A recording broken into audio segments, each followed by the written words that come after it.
सबको praise the Lord. प्रभु आपको आशीष। हे मेरे भाइयों बहनों, आज के समय में बहुत से लोग हैं जो परमेश्वर से प्रेम रखते, उसकी आज्ञाओं को मानते हैं, लेकिन परमेश्वर का वचन कहता है कि मैं धर्मियों को नहीं परंतु पापियों को बुलाने के लिए आया हूं। आमीन। हे मेरे भाई और बहनों, बाइबल में एक शख्स का जिक्र है जो धोखा देने वाला था, जिसने अपने बाप से चालाकी की थी, अपने भाई को धोखा किया था, बहुत से बुरे काम किए थे, उसका नाम ही धोखे देने वाला रखा गया था। तो हे मेरे भाई और बहनों, वह बहुत ही परेशान था। वह अपने माँ बाप के घर को छोड़ के जंगल में जा रहा था। सब कुछ उसका तबाह था। उसे कोई पता नहीं था मुझे कहाँ जाना है। उसे अपनी मंजिल का कोई पता नहीं था। ना उसकी फैमिली थी, ना उसका कोई था। सबने उसे त्याग दिया था और वह जंगल में जा रहा था, अपने मामा के पास, अपने मामा लाबान के पास जा रहा था। सब कुछ उसके पास, उसका कोई विजन नहीं था, कोई योजना नहीं थी, कुछ नहीं था। वो तबाह था और उसका भाई उसका पीछा कर रहा था। उसका भाई उसे मार डालना चाहता था। तो हे मेरे भाई और बहनों, जब वह जा रहा था तो उसके पास कोई ऐसी योजना नहीं थी उसका जीवन अच्छा हो सके। वह तबाह था, वो बेहाल था, वो शौक में डूबा हुआ था, वो परेशानियों में था। और वो जब जा रहा था तो पहाड़ों में वो जा रहा था, तो एक पत्थर को सिराना बनाकर वो उस पर पत्थर को सिराने लगा के वो लेट गया। और उसी रात कुछ हुआ, मैं बताना चाहता हूँ वो क्या हुआ।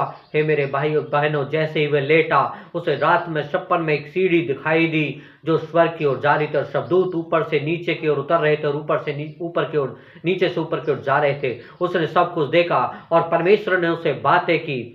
तो हे मेरे भाई और बहनों, हो सकता है आपने किसी को धोखा दिया हो सकता है आपने किसी का पैसा दबा लिया हो सकता है आपने बुरे बुरे काम किए हो सकता है आपको कोई रास्ता नहीं दिखाई दे रहा हो सकता है आपके सामने सारे रास्ते बंद हो सकता है आप कर्जों में डूबे हो सकता है आपको कोई भी रास्ता ना दिखाई दे रहा हो सकता है आपके सामने लाल समुद्र हो सकता है आपके सामने फ्रौन की सेना हो सकता है आज आप बहुत ही परेशान हो, जो ने डुबो दिया हो, आपके शत्रु आपके पीछे पड़े हो, आपको कोई रास्ता नहीं दिखाई दे रहा हो। तो हे मेरे भाई और बहनों, चिंता ना करना, क्योंकि परमेश्वर आपके साथ है।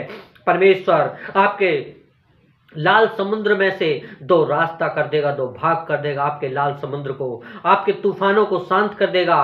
क्योंकि प्रभु यीशु मसीह ने कहा है, मैं धर्मियों को नहीं परंतु पापियों को बुलाने आया हूँ। हो सकता है आपके जीवन में कोई पाप हो सकता है आपने किसी की बुराई की हो सकता है आप पाप में डूबे हो सकता है आपने किसी का पैसा मार लिया हो सकता है आपने किसी के साथ बुरा किया हो। लेकिन इसे चिंता मत करना, क्योंकि परमेश्वर हमारा प्रभु दयालु है। वो आपके सारे बंधनों को तोड़ देगा, वो आपको आशीष देगा।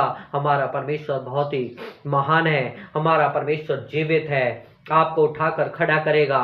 आप जिस भी परिस्थिति में हो, परमेश्वर आपको आशीष देगा। जिस प्रकार याकूब को दर्शन देकर प्रभु ने उसे बातें की, उसी प्रकार आपसे भी प्रभु दर्शन देकर बातें करेगा। ये मत सोचना कि मैं धोखा देने वाला हूं, ये मत सोचना कि मैंने किसी का पैसा मार लिया है, लेकिन प्रभु आपको संभालेगा, प्रभु आपको उठाएगा। जिस प्रकार उसने याकूब को दर्शन देकर बातें की और उसे एक ऐसा मनुष्य बना दिया जो प्रभु की आज्ञाओं पर चलता रहा, आपको वैसा ही बना देगा। प्रभु आपको उठाकर खड़ा करेगा, कोई आपको गिरा ना सकेगा, क्योंकि हमारा परमेश्वर जीवित है, हमारा प्रभु महान है, हमारा प्रभु राजाओं का राजा है। वो सब कुछ करने में संभव है, उसके लिए सब कुछ संभव है। हमारा परमेश्वर महान है, हमारा परमेश्वर जीवित है, हमारा प्रभु सब कुछ करेगा, आपको उठाकर खड़ा करेगा, आपके हर एक बाड़े को तोड़ेगा और आपको याकूब की तरह आपके नाम को बदलकर आपका नाम इज़राइल रखेगा, आपके सम्मान देगा। हमारा परमेश्वर महान है, उस पर भरोसा रखना, आपकी परिस्थितियों को क्षण भर में बदल देगा। प्रभु आपको आज दे प्रेज द लॉर्ड। इस चैनल, अगर आप ये वीडियो आपको अच्छी लगी तो इस चैनल को सब्सक्राइब करें, लाइक करें, कमेंट करें, ज़्यादा से ज़्यादा इस वीडियो को शेयर करें। प्रभु आपको आज दे प्रेज द लॉर्ड। आमीन।